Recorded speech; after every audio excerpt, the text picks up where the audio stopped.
أقبل شهر رمضان، شهر الخيرات، شهر البركات. أقبل شهر رمضان، شهر العتق من النيران. شهر رمضان الذي أنزل فيه القرآن هدى للناس وبينات من الهدى والفرقان. إن الحمد لله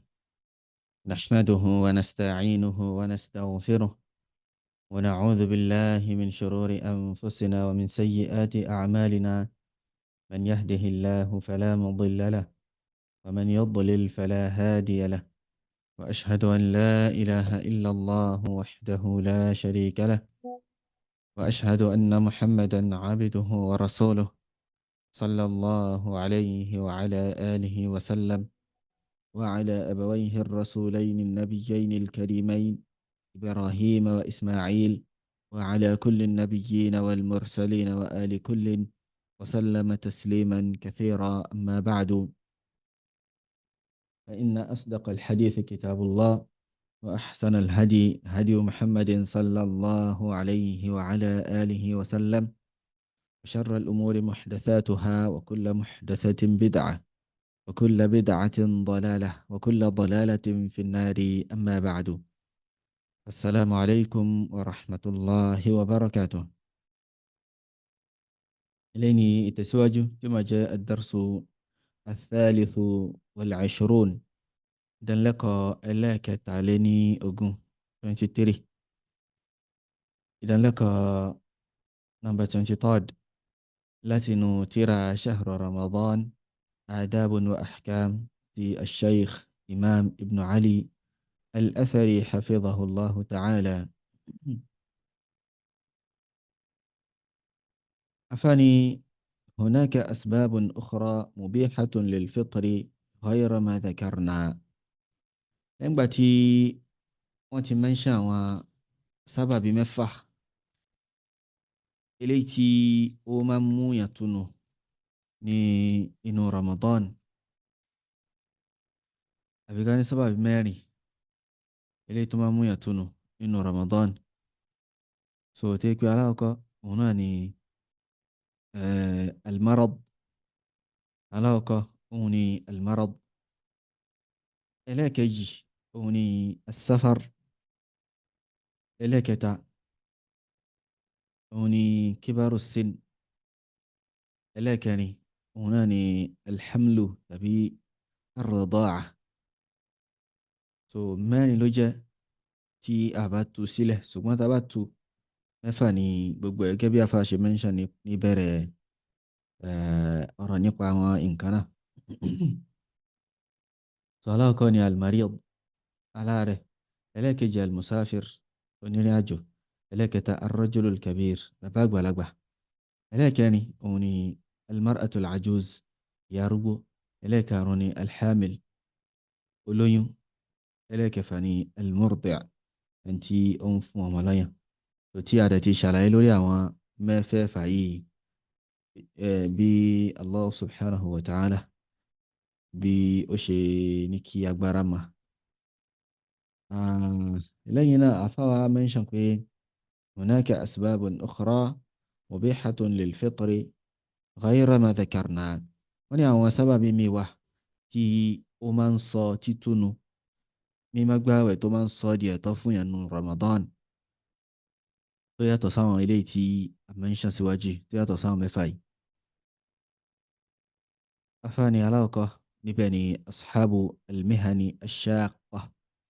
àwọn tí wọ́n bá ń ṣe iṣẹ́ tó jẹ́ iṣẹ́ alágbára, iṣẹ́ tó ní agbára pé ó máa ń pín yàn lẹ́mìí. àwọn tó bá ń ṣe iṣẹ́ yìí nínú àwọn ìdí, nínú àwọn in tó máa ń ṣe sábàbí kéèyàn jáwẹ̀ kéèyàn má gbàwẹ̀ nínú Ramadan inan. afáàní wal aslu fi ashabil mihani ashaqqa كعمال البناء والخبازون وجوب الصوم عليهم لأنهم من عموم المكلفين. wọ́n ní ìpìnlẹ̀ nípa àwọn tí wọ́n bá ń ṣiṣẹ́ tó le gẹ́gẹ́ bí bricklayer, gẹ́gẹ́ bí baker. So ìpìnlẹ̀ àwọn eléyìí ni pé kí ni ọ̀ranyàn ni kí wọ́n gbàwẹ̀. ìpìlẹ̀ òun ni pé ọ̀ranyàn ni kí àwọn irú àwọn èèyàn báyìí kí wọ́n gba àwẹ̀ torí pé nínú àwọn tí Allahu Jalla wa Ala tó láwọ̀ ẹ̀sìn bọ̀ lọ́rùn iná ni wọ́n wà. wọ́n ní lakin ṣùgbọ́n o man kana minhum yadurruhu as-sawm ẹni tó bá yẹ pé àwẹ̀ gbígbà ó wá ń pa á lára nínú wọn ẹni tí àwẹ̀ gbígbà tó bá ń pa á lára nínú wọn tó ń kó ìpalára bá wa yakhsha ala nafsihi at-talafa idha sam tó dẹ̀ ń páyà wípé kí damages kó máa lọ ṣẹlẹ̀ sóhun nígbà tí tóun bá gbàwẹ̀ tó kó máa pé òun máa damage aburú máa ṣẹlẹ̀ sí aw an talhaqahu mashaqqatun 'azima tàbí kí ìnira eléyìí tí ó tóbi ó tiẹ̀ bá padà ṣẹlẹ̀ sí pẹ̀lú kí ó ń gbàwẹ̀ pẹ̀lú iṣẹ́ rẹ̀ walaysa 'indahu ma yughnihi 'ani al-'amali fi nahari Ramadan tí ó dẹ̀ ní nǹkan míì tí ó lè ràn lọ́rọ̀ kúrò níbi iṣẹ́ àfi kó iṣẹ́ náà ni tí ò bá iṣẹ́ nínú oṣù Ramadan kò lè rí tí ó fi máa bọ́ra rẹ̀ kò lè rún jẹjẹ àbí ọ̀ràn yẹn tí ẹ ní kó lọ bí iṣẹ́ gẹ́gẹ́ bí àwọn tó yẹ pé wọ́n á fi síbi iṣẹ́ tí wọ́n wà lábẹ́ ọ̀gá ó dẹ̀ kí wọ́n gbọ́dọ̀ má lọ. so ẹni kama huwa al-halu li kathiri min ashabil mihan ẹgbẹ́ jẹ́ pé bí condition ọ̀pọ̀lọpọ̀ àwọn tó bá ń ṣe wọ́n bá nírò àwọn iṣẹ́ báyìí lọ́wọ́ bí condition wọn ṣe rí náà lè wọn níṣẹ́ mi tí wọ́n lè ṣe ju kí wọ́n ṣe iṣẹ́ yìí náà lọ wọ́n bá lè rún jẹjẹ wọ́n bá lè rí nǹkan gbé kalẹ̀ fáwọn ará ilé wọn àbí kí wọ́n tiẹ̀ lè bọ́ra wọn. wọ́n ní fa innahum yaqtatuna yawman bi yawm so iṣẹ́ oúnjẹ òòjọ́ yìí náà ni wọ́n máa ń wá iṣẹ́ oúnjẹ òòjọ́ iṣẹ́ tí wọ́n bá ṣe lọ́jọ́ kan ibẹ̀ ni wọ́n ti rí tí wọ́n jẹ lọ́jọ́ yẹn tí wọ́n bá ṣiṣẹ́ lọ́jọ́ kan wọ́n lè má rí nǹkan jẹ wọ́n lè má rí nǹkan jẹ wọ́n lè má rí tí wọ́n fi ṣe ẹ̀mí wọ́n ní fa haula'i ma'dhurun lórí àwọn èèyàn báyìí wọ́n ní excuse li'adami qudratihim ala tawfiri quti yawmihim torí kí wọ́n ní agbára lórí bí wọ́n á ṣe produce in tí wọ́n á fi bọ́ra wọn oúnjẹ òòjọ́ wọn wọ́n ní agbára láti lè rí àyàfi tí wọ́n bá iṣẹ́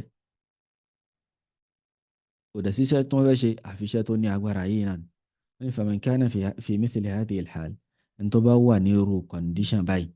fa innahu yuftiru ala qadri hajatihi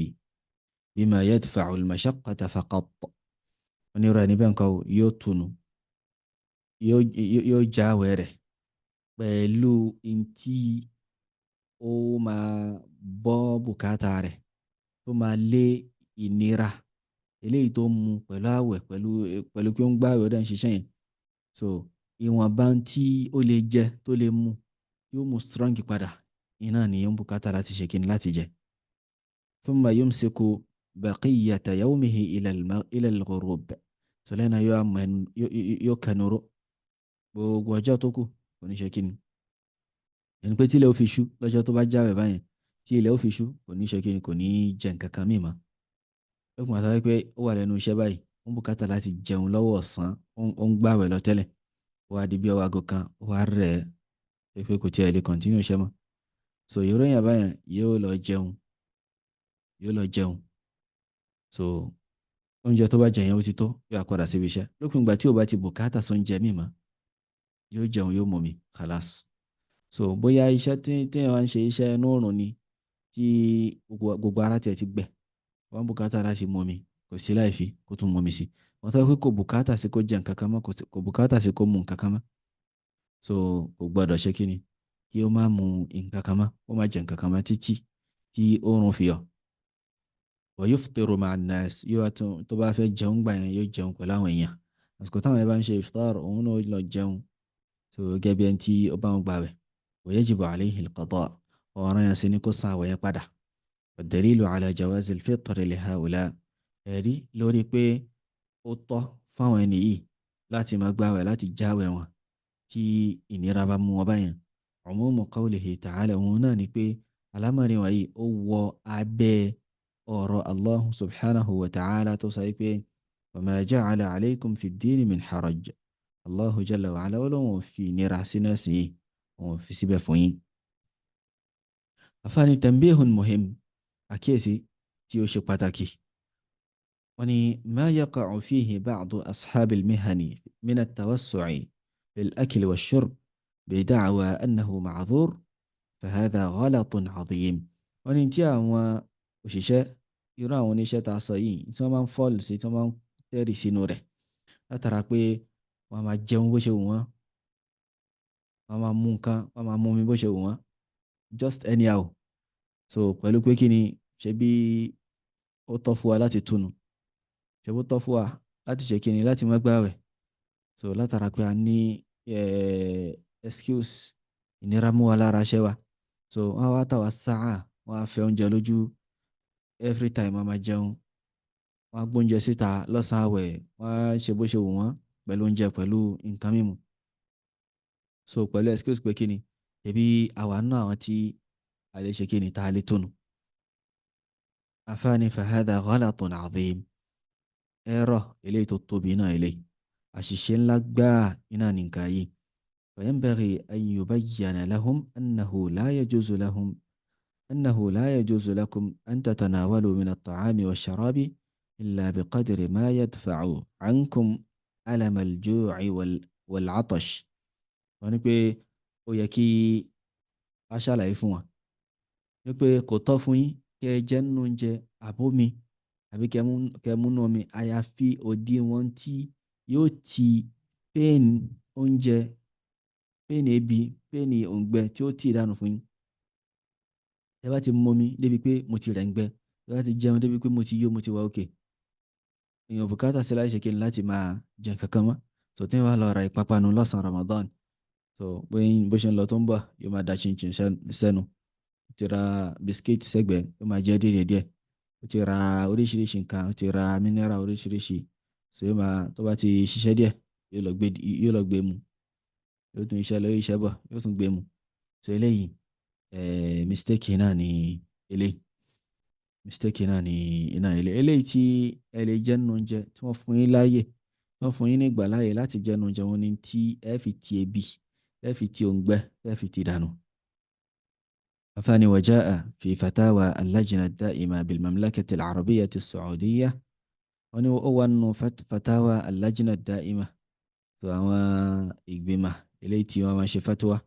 ní Saudiya, tó sọ wọ́n ní اللجنة الدائمة tó ti Sheikh Ibn Baz rahimahullahu azza wa jal tí wọ́n jẹ́ olórí wọn lásìkò wọn. tó wọ́n ní pé wọ́n nínú fatawa wọn tí wọ́n ṣe wípé لا يجوز للمكلف أن يفطر في نهار رمضان لمجرد كونه عاملا. wọ́n ní kò tọ́ fún mùsùlùmí tá a láwọ̀ ẹ̀sìn bọ́ lọ́rùn ó túnu lọ́sàn-án Ramadan, ó jáwé rẹ̀ lọ́sàn-án Ramadan nítorí pé ó kàn jẹ́ pé òṣìṣẹ́ lásán, pé mo kàn ń ṣiṣẹ́ àbí mo níṣẹ́ tí mò ń ṣe, èyí báyìí mo ti ń ṣiṣẹ́, ó wá tó délé kó wá lọ jáwé rẹ̀ rárá. lakin ṣùgbọ́n in lahiqa bihi mashaqqatun azima, tí ìnira tó tóbi tó bá ṣẹlẹ̀ sí tó bá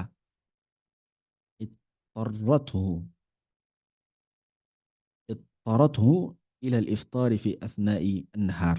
tó wá mú tó fọ́sẹ̀ tí ó mú láti lọ túnu ní lọ́sàn àwẹ̀, فإنه يفطر بما يدفع المشقة. so ìtúnu tí ó túnu yẹn yóò jẹ́ ní tí pé yóò fi ti ìnira yẹn tí ó fi ti dànù lásán. ثم يمسك إلى الغروب, lẹ́nà yóò mẹ́nu ró, yóò káraró títí tí ó fi tí òòrùn fi wà. ويفطر مع الناس, yóò wá túnu pẹ̀lú àwọn èèyàn. ويقضي ذلك اليوم الذي أفطره, yóò wá san ọjọ́ tí ó gbà wẹ̀rẹ̀ yẹn, yóò san padà, yóò san àwẹ̀ ọjọ́ yẹn, yóò san padà.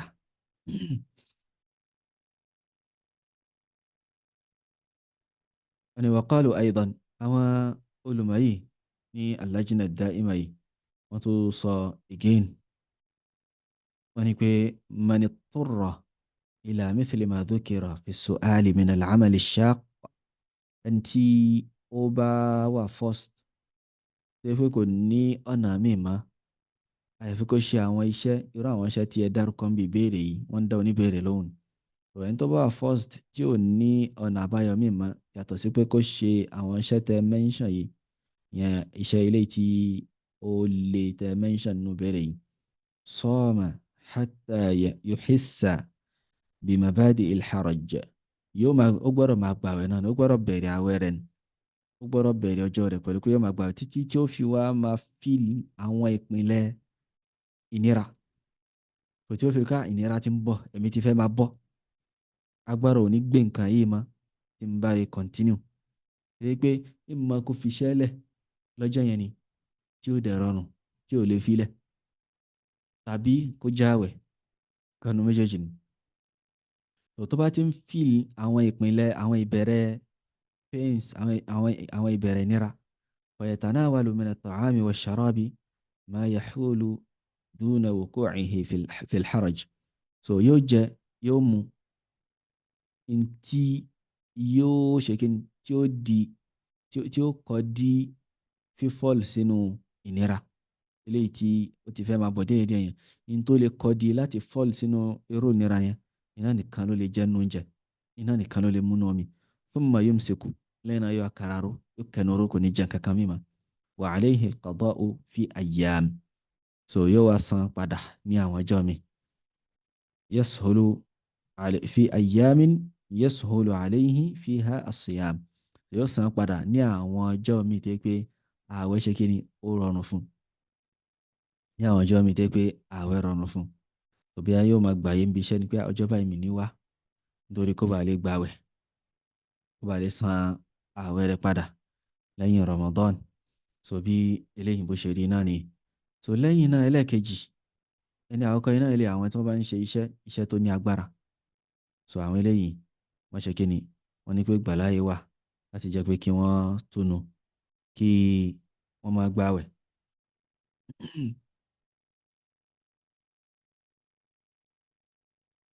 so lẹ́yìn náà àfáwa ní àwọn ìran lẹ́ẹ̀kejì ni irhaqu al-ju'i wal-'atash irhaqu al-ju'i wal-'atash ẹni tí ebi bá ti fẹ́ bà tiẹ̀ jẹ́ ẹni tí òǹgbẹ tó fẹ́ bà tiẹ̀ jẹ́ tó fẹ́ ṣe é léṣe tó fẹ́ gbẹ̀mí rẹ̀ so irẹ́ nìyí nǹkan inú àwọn tí wọ́n lè ṣe kíni tí wọ́n lè túnu iná làwọn náà wà afáàní faman arhaqahu ju'un aw 'atashun shadidun yakhafu minhu al-halak fa innahu yajibu alayhi al-fitru wa alayhi al-qada' ẹni tí ebi òǹgbẹ tó ní agbára tó bá ti fẹ́ hàn lè mọ̀ tó bá ti fẹ́ ṣe é léṣe yakhafu minhu al-halak tó dẹ̀ ń páyà pé kó ń parun látara nǹkan yìí so fa innahu yajibu alayhi al-fitr ọ̀ràn yẹn ni fún kí ó ṣe kí ni kó túnu ọ̀ràn yẹn ni kó fòpin sí àwẹ̀ rẹ̀ lọ́jọ́ yẹn wa alayhi al-qada' ọ̀ràn yẹn sì ni kó ṣe kí ni kí ó san padà wa dalilu dhalik ẹ̀rí eléyìí òun ni umumu qawlihi ta'ala wala tulqu anfusakum wala taqtulu anfusakum ولا تقتلوا أنفسكم إن الله كان بكم رحيما الله سبحانه وتعالى ونبي أما قارين فريق الله سبحانه وتعالى ni ọba tí ó jẹ́ oníkẹ́ ọba tí ó máa ń ṣàánú yín tó máa ń kẹ́ yín náà so ẹ má lọ para yín tó dẹ̀ jẹ́ pé Allah subhanahu wa ta'ala ọba tí ó jẹ́ oníkẹ́ ni tó ń ṣàánú yín ni so alámọ̀rí irú èèyàn báyìí ó wọ abẹ́ àyà yìí wọ abẹ́ àyà yìí so irú ẹni báyìí tẹ́ pé ebi ti fẹ́ pa òǹgbẹ ti fẹ́ gbẹ́kú á sọ pé kí ni la taqtul nafsak inna Allaha kana bika rahima má para rẹ̀ torí pé Allah subhanahu wa ta'ala gan tó la ẹ̀sìn yìí bọ́ ẹ̀ tó la àwẹ̀ yìí bọ́ ẹ lọ́rùn ọba tí ó jẹ́ ọba oníkẹ́ni tí ó dẹ̀ fẹ́ dáadáa fún ẹ so lọ́tùnù. وقوله تعالى بكنا تو أبي أرى الله تي ولا رجعت سقي ولا تلقوا بأيديكم إلى التهلكة إما في أغواراي إما في فراي سنو إقبانو so إلى لا أقينا إليه آية مجيجي ولا تقتلوا أنفسكم أتي ولا تلقوا بأيديكم إلى التهلكة so أتي لك جانبي أفاني قياسا على المريض so a fún rẹ ní báyìí a fún ní ìdájọ́ aláàrẹ̀ àwọn olùmọ̀ wọ́n sọ pé irú ẹni báyìí òun náà wà nípò ẹni tó jẹ́ aláàrẹ̀ tí ó máa gba ìdájọ́ aláàrẹ̀ tá a rẹ̀ sí wọn pé aláàrẹ̀ ni tí àárẹ̀ rẹ̀ tó ti fẹ́ hàn lé mọ̀ kì í ṣe pé orí kan fún yẹn lásán inú rún yẹn lásán gbogbo ẹni tó pé àárẹ̀ rẹ̀ pẹ̀lú àwẹ̀ ó ṣe kí ni ó fẹ́ hàn lè mọ̀ ti fẹ́ pa ṣòro ẹni bẹ́ẹ̀ nǹkan yóò tùnú yóò dẹ̀ san padà ní ọjọ́ mi. àfáàní qala Alauddin al-Kasani fi bada'i as-sana'i fi bada'i as-sana'i. so àfáà kan náà àwọn al-Hanafiyya iná ni àfáà yìí tí ó ṣe tírà yìí bada'i'u as-sana'i fi tartibi ash-shara'i'. ni wa amma al-ju'u wal-'atashu ash-shadid ẹ̀wárí ebi àti òǹgbẹ eléyìí tó ti lé tó ní agbára gan alladhi yukhafu minhu al-halak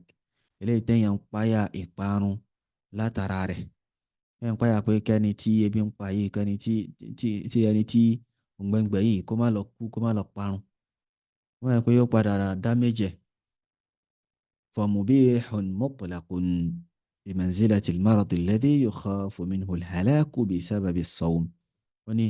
irú nǹkan yìí ebi tó lágbára òǹgbẹ tó lágbára yìí mubihun mutlaqun ní tí máa ń ṣe títúnu lẹ́tọ̀ fún èèyàn ni. so òun gangan fúnra lára rẹ̀ ó ṣe kí ni ó máa ń ṣe mímá gbáwẹ̀ ó máa ń ṣe jíjá àwẹ̀ lẹ́tọ̀ fún yàn bimanzilatil marad ó dà gẹ́gẹ́ bí àwẹ̀ ni ó wà nípò àárẹ̀ ni alladhi yukhafu minhu alhalaku bisababi as-sawm àárẹ̀ tẹ́ pé èèyàn máa páyà pé kẹ́ni tí ó ń ṣàárẹ̀ yẹn kó má lọ parun tó bá tún gbààwẹ̀ pẹ̀lú àárẹ̀ yẹn.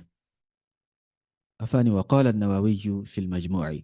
al-Imam an-Nawawi alayhi rahmatullah nínú tírà àwọn al-Majmu' wọ́n ní qala ashabuna wa ghayruhum àwọn ashabu wa àwọn èèyàn wa ìyẹn àwọn ash-Shafi'iyya wa ghayruhum àtàwọn tó tún yàtọ̀ sáwọn tí wọ́n wà lórí madhabu tiwa tí í ṣe àwọn madhahibu mina wọ́n ní gbogbo wọn sọ yìí pé man ghalabahu al-ju'u wal-'atashu ẹni tí ebi bá borí ẹ̀ mọ́lẹ̀ tó ń gbẹ tó bá nà mọ́lẹ̀ lásìkò àwẹ̀ fa khafa al-halak wọ́n pẹ́ yà pé ẹ̀mí lè bọ́ òun lè parun pẹ̀lú bí ebi yìí ṣe lágbára tó yìí ìbẹ̀ ń tẹ́ pé ó jẹ sàárì tán kò tí ì ṣe méjì kò tí ì ṣe méní kò tí ì ṣe méjì àsìkò tí ì lọ rárá ló ti lọ tọ́ílẹ̀tì àbí nǹkan mìíràn ló ti ṣẹlẹ̀ tó yọrọ àwọn èèyàn báyìí lọ́pọ̀lọpọ̀ gbà ó máa ń padà ń ṣẹlẹ̀ pé kí ebi ó lágbára bí ó bá ti di ọwọ́ ọ̀sán. so irú ẹni báyìí tó bá ti ń di pé ó ti ń páyà pé kó má lọ parun àfáàní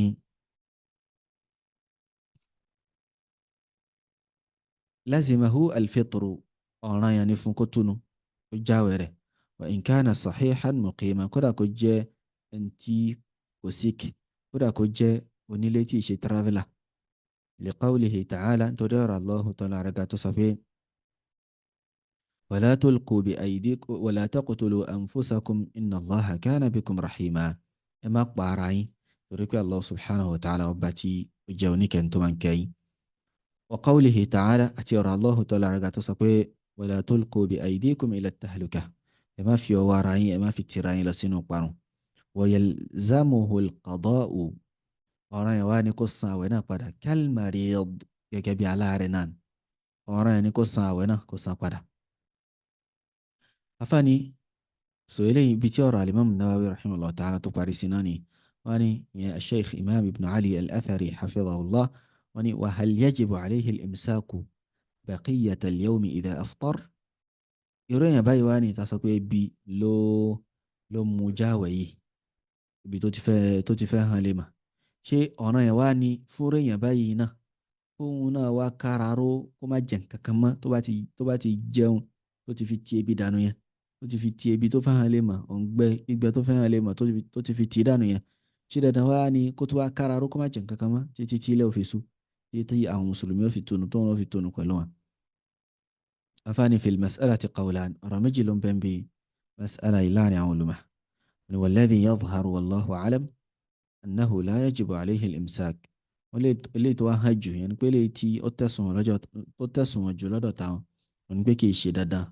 wọn ni kí ọ̀rọ̀ ní báyìí kọ́ kó káraró kó má jẹ̀yàn kan mọ́. huwa qawlu al-malikiyyati wash-shafi'iyyah wọn sì ní ọ̀rọ̀ àwọn al-malikiyyati àwọn ash-shafi'iyyah wastadallu in tí wọ́n fi ṣẹ̀rí òun ni pé bí annahu ubiha lahu an ya'kula, òun ni pé wọ́n ṣe lẹ́tọ̀ọ́ fún kó jẹun fahuwa kalmarid, tó rẹ̀ ní òun náà dà gẹ́gẹ́ bí aláàrẹ̀ ni. wal maridu idha bari'a muftira la yalzamuhu al-imsak. aláàrẹ̀ sì ní aláàrẹ̀ ta sọ pé condition rẹ̀ yẹn báyìí ó dà gẹ́gẹ́ bí taláàrẹ̀ náà ni. aláàrẹ̀ ni ta mà ní pé ta ti kọ́ síwájú, òun ni pé tí ó bá padà là ó dà pé kó gbààwẹ̀, so bóyá ó ní àlàáfíà ó rí ìwòsàn ní ọ̀sán, ó dà pé kò bẹ̀rẹ̀ kò gbààwẹ̀ tẹ́lẹ̀ so la yalzamuhu al-imsak, kì í ṣe dandan kó kára rómá kó wá máa jẹun kan, kì í ṣe dandan. so bẹ́ẹ̀ náà ni ẹni tẹ́ pé torí ebi náà ló ṣe jáwẹ̀ tiẹ̀ yìí, ibi tó ti fẹ́ hàn lè mà, so tó pé òun náà ó dà gẹ́gẹ́ bí aláàrẹ̀ ni, tó bá ti jẹ nǹkan tó ti fi jáwẹ̀ rẹ̀, kì í ṣe dandan ká sọ pé kó má jẹ nǹkan kan mí mà, so ó lè tún jẹ nǹkan mí, so yóò dẹ̀ ṣe kí ni, yóò san ààwẹ̀ náà, yóò san padà. lẹ́yìn náà fáwa ní ìrànlẹ́ kẹta nínú àwọn tẹ́ pé wọ́n tó ṣe lẹ́tọ̀ọ́ fún wọn láti jáwẹ̀ wọn, láti já ààwẹ̀ wọn, yàtọ̀ sáwọn tí a ti kà síwájú tẹ́lẹ̀. ẹlẹ́kẹta nù ni tó ń túmọ̀ sí pé wọ́n máa jẹ́ mẹ́sàn-án báyìí, mẹ́fà tẹ́lẹ̀tẹ́lẹ̀, so ẹlẹ́kẹta ta fẹ́ kànú ìdánilẹ́kọ̀ọ́ ilé náà ilé afáàní alfitru li inqadhi adamiyyin ma'sum, jíjáwẹ̀ láti fi séèfù ọmọ ènìyàn kan tó yẹ pé ma'sum ni ẹni pé ma'sum ad-dam, so ẹni tó yẹ pé kò tọ́ kí a ta ẹ̀jẹ̀ rẹ̀ sílẹ̀ gẹ́gẹ́ bí mùsùlùmí, gẹ́gẹ́ bí al-dhimmi, gẹ́gẹ́ bí al-mu'ahad, gẹ́gẹ́ bí al-musta'man, gẹ́gẹ́ bí afọ́ṣe padà kàwọn insha Allah ta'ala. so gba àwọn eléyìí ma'sumu ad-dami iná ni wọ́n, àwọn tó yẹ pé ẹ̀jẹ̀ wọn ní haram ní ká ta sílẹ̀, kódà kan bá jẹ́ mùsùlùmí haram náà ní ká tẹ̀jẹ̀ wọn sílẹ̀. afáàní faman ihtaja lil-fitri li inqadhi adamiyyin ma'sumin min halaka كمن رأى رجلا يغرق فأراد إنقاذه من الغرق، أو رأى حريقا فأراد إطفاءها، جاز له الفطر ليتقوى بالفطر على إنقاذ هؤلاء ووجب عليه القضاء. ولن تبان بكاتا سلاتي تونو nítorí pé ó fẹ́ gba èèyàn kan lẹ̀ kúrò níbi ìparun, gẹ́gẹ́ bí kéèyàn rí arákùnrin kan, kéèyàn rí èèyàn kan nísìnyí tó ti fẹ́ tẹ̀rì sódò, ó ti kó sódò kò mọdò wẹ̀, ó wá fẹ́ gbà á lẹ̀ kúrò níbi títẹ̀rì sínú odò, tàbí ó ti rí tílé ń jó ń bì kan ó dẹ̀ fẹ́ lọ bá wọn pa, wọ́n ní pé rẹ̀ ní báyìí jaza lahul fitru, ó tọ́ fún ó tunu kó jáwẹ̀ rẹ̀ liyataqawwa bilfitri ala inqadhi haula, ó bá lè lágbára sí pẹ̀lú pé tó bá tunu yẹn yóò fi lè lágbára sí láti fi lè gba àwọn ẹni yìí lẹ̀. wa wajaba alayhi alqada, ọ̀ràn yẹn sì ni kó san àwẹ̀ ọjọ́ náà, kó san padà. afáwani wal muradu bil adamiyyi al ma'sum, ìtumọ̀ ọmọ ádámà tó jẹ́ ma'sum òun ni pé kullu man haruma damuhu illa bihaq, ẹni tí títa ẹ̀jẹ̀ rẹ̀ sílẹ̀ tó bá jẹ́ haram, àyàfi tó bá yẹ pé kí n tó bá lẹ́tọ̀ọ́ sí ká tẹ̀jẹ̀ rẹ̀ lẹ́lẹ́kùn, gẹ́gẹ́ bí anabi sallallahu alayhi wa sallam gẹ́gẹ́ bí sọ pé la yahillu damu mri'in muslimin illa bi ihda thalath, so athayyibu azani, mùsùlùmí tó ti mari, tó ti níyàwó, tó ti lọ́kọ, tó ń ṣe zina, tó rẹ̀ lẹ́yìn halal ni kí atẹ́jẹ̀ rẹ̀ sílẹ̀, tó ti pé ẹ̀jẹ̀ náà haram ló jẹ́ tẹ́lẹ̀ láti ta sílẹ̀, ṣùgbọ́n pẹ̀lú tó ṣe yìí ó ti tọ́ láti tẹ̀jẹ̀ rẹ̀ sílẹ̀. ma'sumu dami ní tẹ́lẹ̀, ṣùgbọ́n nísìnyí báyìí ó ti di halalu dami. so athayyibu azani náà ni alákọ̀ọ́kọ́. so bákan náà anabi sallallahu alayhi wa sallam tó mention an-nafsu wan-nafsu bin-nafs, ẹni tó bá pààyàn mùsùlùmí tó pààyàn náà, so wá tẹ̀jẹ̀ tiẹ̀ náà sílẹ̀. bákan náà at-tariku li dinihi al-mufariqu lil-jama'a, ẹni tó fi islam sílẹ̀ tó yapa jama'a mùsùlùmí, sọ̀rọ̀ àwọn eléyìí ẹ̀jẹ̀ wọn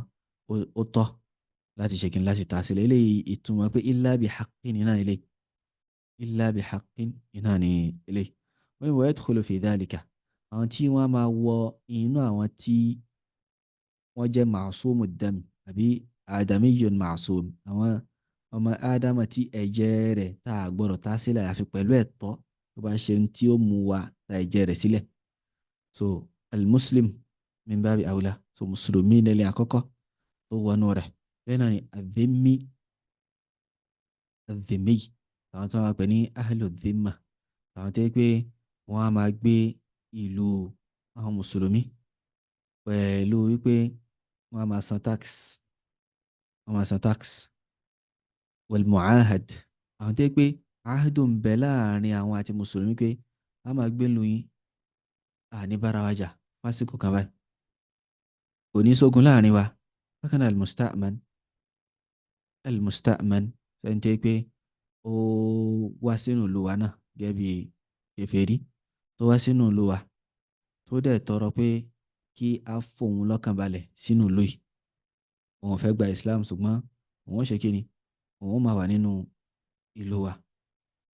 tá a dẹ̀ ti ní àdéhùn pé kí ni a fi lọ́kàn balẹ̀, kò ní ṣe kí ni, kò ní àní pa àní ṣe yàn kan fún. so irú àwọn èèyàn báyìí ní àwọn kèfèrí, so àwọn tó yẹ pé a gbọ́dọ̀ ta ẹ̀jẹ̀ wọn, a gbọ́dọ̀ ta sílẹ̀ náà. so irú àwọn èèyàn yìí wá ní téèyàn bá tí kan nínú wọn tó bá fẹ́ parun, ó fẹ́ tẹ̀lé sínú odò ni àbí ilé rẹ̀ ti ń jóná, so ó tọ́ fún mùsùlùmí láti jáwèé rẹ̀ nítorí kó bá lè ṣe kí ni, kó bá lè ṣe fún wọn kúrò níbi ìparun. so lẹ́yìn náà fáwọn ní wad-dalilu ala jawazi al-fitri fi hadhihi al-hal, ẹ̀rí lórí pé ó tọ́